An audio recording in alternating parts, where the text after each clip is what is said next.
What's up, YouTube? It's Michael from Poker Path Chronicles of a 1-3 no limit poker grinder. So let's jump right into the hand. This was the hand between the small blind, and the under the gun limper. So basically, I'm here in a big blind, and I've been at this table for probably an hour. A small blind sat down like an hour ago, and this guy has been playing for like 2 hours since I sat down. So I have fairly decent reads. The small blind was tight passive recreational guy with a low VPIP, which means he didn't voluntarily put a lot of money in the pot. When I was involved with him in hands, I always had a position on him, so every time I made a bet he just folded, so he was pretty ABC. This guy under the gun, he's just a recreational that I played with before. I think he's very passive, probably on the looser side, so I don't think he really has a strong hand in this particular position when he limps. But I would probably think that he might limp even with like kings, sometimes trapping with aces, so you never know. The action starts. It's the UTG1 limps. So we get 1, 2, 3. We get 3 limpers, so 4 limpers total, and now the small blind, the recreational guy, it raises to 23. I fold. I had some garbage. I think they got 1 calls, MP calls, hijack calls, and cutoff calls. This is a standard 1-3 weak table, good table to be at to play, because you have so many limpers and they call raises, and that's good. So the flop is 8 of clubs, 6 of clubs, 4 of hearts. So now the small blind leads out for $60. Now, to me, this is pretty face up. He raised into 4 people basically out of position from the small blind.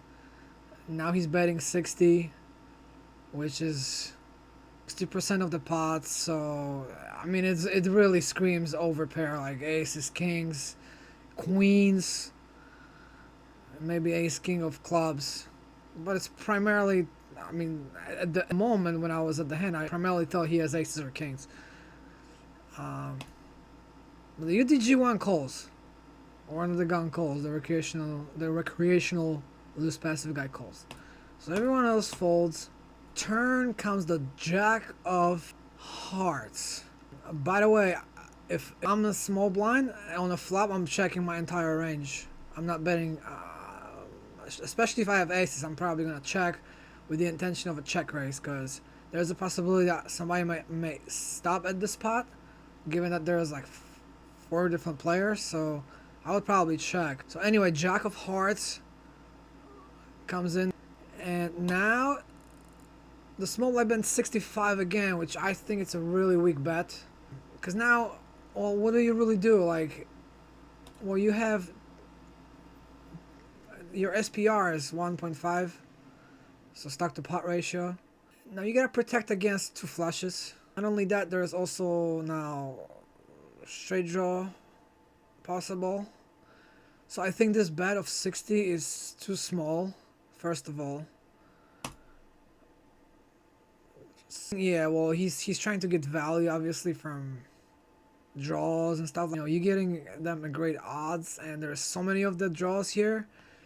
The turn is really, I think the way it's played, I mean, I don't like this bet at all. And it's another out of the gun calls, and we go into the river, which is 7 of spades. Now, small blind thinks for maybe 30 seconds. Now he checks. I would say maybe 3 to 4 seconds. The under the gun analysis all in. So under the gun goes all in, and then the small blind has a decision now. So he's been thinking for maybe 2-3 minutes. Basically, he says you're only representing jacks. I can't put you on a hand. You probably have 3 jacks, maybe 6s. But I'm thinking at this point, I knew what the guy might have based on the way it was played. I'm thinking to myself, like, what are you repping? Like, what are you jamming here with? Like, pocket 8s, pocket 6s, pocket 4s. No, you don't jam that, because you would probably raise either of those on a flop. Okay, if you had like, if the under the gun had a set of 8s or 6s or 4s, he would probably raise on the flop to get some value from over pairs. But let's say he called with 6s, 8s, and 4s. When the jack hits and the guy bet 60, I mean, there's no way he's just calling. He's gonna rip it in, raise again. So at that point, I'm not even putting him on any kind of set. Okay, I don't think either gun has a set. 7, no, he doesn't have 7s here and ever. Okay, so what does he have? Well, he has busted flush draws. The question is, what did he limp in from under the gun? Like, what is his range? Okay, so could be Queen Jack of clubs as played, 10-9 of clubs. What else? King Queen of clubs, any Broadway club. But when the 7 comes in and he rips it in, he's not bluffing here at all, in my opinion, because he knows that the guy has an overpair, and well, I don't know, that's what I'm thinking. So he has a value here, and the only value I thought at the moment, as I was reading the hand, and when the guy was thinking, I'm like, okay, so he has to have 9-10 of clubs here, because I don't see any other hand 5-7, but you know, he's not limping in, he's not calling a $20 raise with 5-7, I don't think.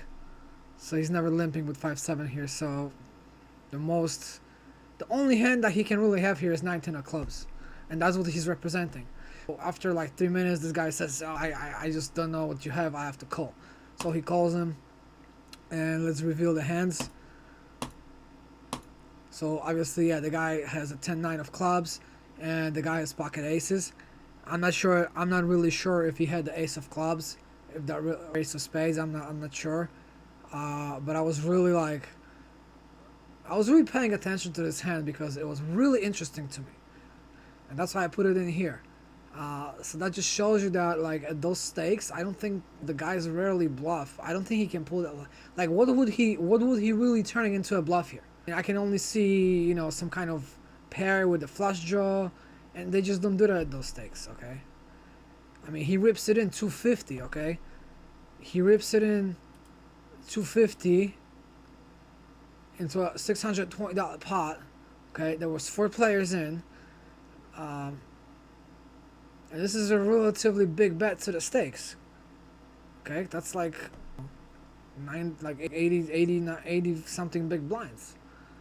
So anyway, I think it was an interesting hand, and yeah, I wanted to share it. I learned something from it, and thank you for watching YouTube, and see you for the next hand.